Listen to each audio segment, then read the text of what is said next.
kurį šiandien daugelis politinių partijų kalba, parodo, kad nėra nei vieno tokia tvarka patenkinto. Nes už 3 litus šiandien parengti kokybiškus, sveikus pietus moksleivių yra neįmanoma. Ir labai aiškiai reikės skirti šeimas, kurios šiandien pačios gali susimokėti ir apmoka savo vaiko pietus. Ir tas šeimas, kuriuom iš tikrųjų šiandien reikia padėti, nes neturi kokybiško galbūt darbo, arba galbūt darbas nėra taip gerai apmokamas. Taigi tokių tam tikrų lygiavų, vaidinant rūpestį visais, tikrai ateities Lietuvoje ir geresnė Lietuvoje neturėtų būti. Turim padėti tiem, kuriem tikrai reikia, o tie, kurie gali pasirūpinti patys savimi, turime sudaryti galimybės dirbti ir uždirbti. Klausimas susijęs su mūsų Liberalų ir Centro sąjungos mobiliuoju štabu. Kodėl Liberalų ir Centro sąjungos mobilus štabas sukėlė tokį ažiotažą, kas jo viduje, ar verta aplankyti? Be abejo, verta aplankyti, nes vien tik dėl to, kad jau tai yra šiandien tapęs tam tikrų dėmesio objektų. O kita vertus, tai yra akivaizdus parodimas, kad Lietuvoje loginio mąstymo trūksta. Ir šiandien gaila, kad teismas atidėjo svarstymą VRK atstovų prašymų po spalio 14 dienos, bet mes, kaip ir normali politinė organizacija būdami, užklausėme dar Liepos mėnesį VRK, ar galim tokį štabą turėti. Atsakymą gavom, kad taip. Tačiau, kaip dažniausiai būna šiandieninėje biurokratinėje Lietuvoje, vienas vadovas atsako, kad galima, o kažkas kitas pasako, o kad jo manimu negalima, todėl jis jūs baus. Vat ir čia prasideda korupcija, prasideda nepasitenkinimas ir nusivylimas visa mūsų valdžia. O rinkimų štabas yra transporto priemonė, kurioje mes kviečiame susitikti su žmonės, rinkėjus, diskutuoti apie mūsų ateities vyriausybės programą, geresnės Lietuvos programą.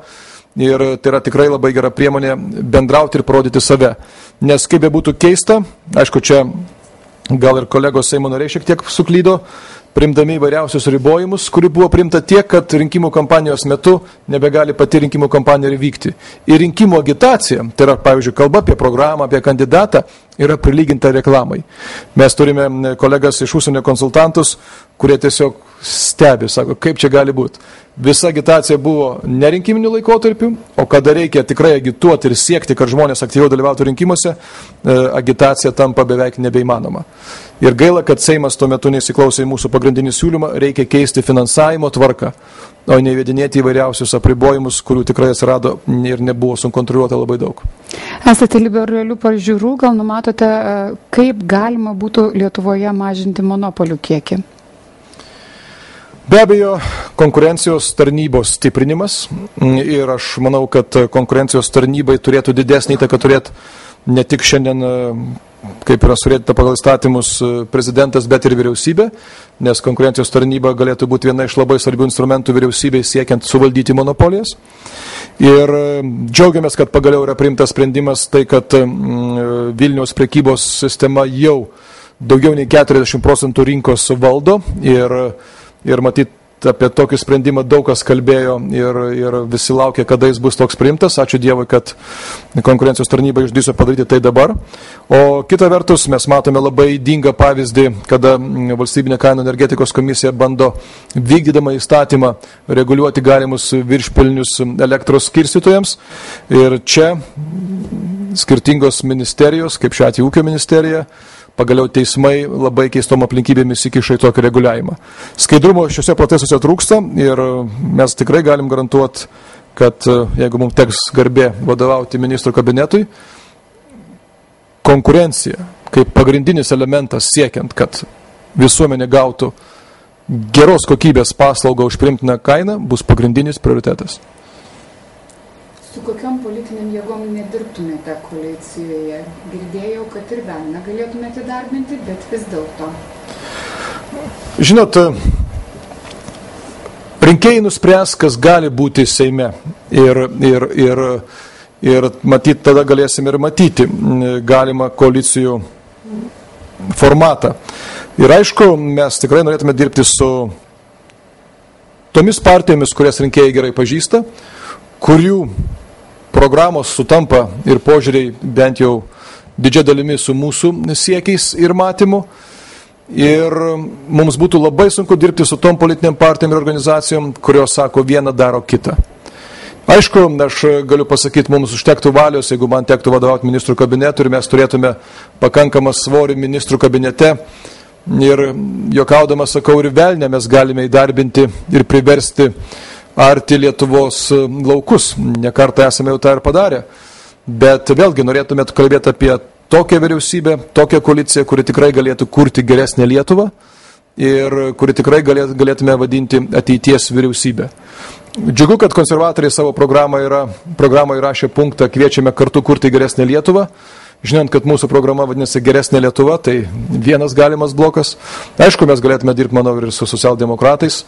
Labai sunkiai įsivaizduoju galimą darbą, arba gal netgi sakyčiau, neįsivaizduoju su Rolando Pakso tvarka ir teisingumu, nes bent jau šiandien vertindamas ir matydamas tai, kas vyksta ne tik iš ankstesnės patirties, bet ir dabar Vilniaus mieste, tai yra politinė organizacija, kuri yra labai savanaudiška ir kurių požiūrė ir jų ir mūsų yra visiškai skirtingi ir juos suderinti būtų labai sunku. Labadiena, ponas Artūrai ir kiti ponai. Ten buvo klausimas dėl socialinės paramos ir verslininkų skatinimo. Visi politikai kalba daugiausia apie socialinės problemas, nesigilindami per daug į piniginius reikalus.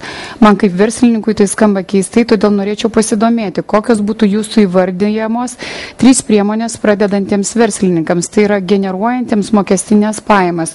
Paremti iš patirties galiu pasakyti, kad įmonės registracijos mokesčių grąžinimas tai sudaro apie 400-500 litų, nėra parama.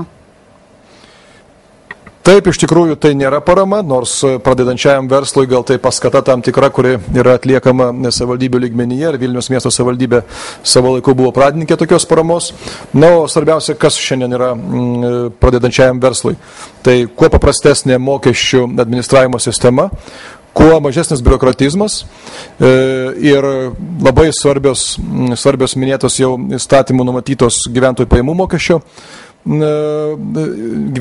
mokesčio sumažinimas, kartu labai aiški mokestinė sistema, kurio galioja visiems ir be išimties.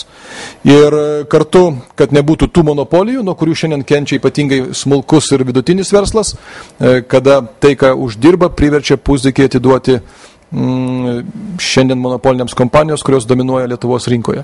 Taigi aš manau, kad konkurencijos sudarimas ir vienodų sąlygų buvimas ir paskata, kad smulkus ir vidutinis verslas galėtų geriau įsitvirtinti rinkoje, išvengiant monopolijų spaudimo, galėtų būti tos, kurios skatintų kuo didesnį mūsų verslių žmonių aktyvumą.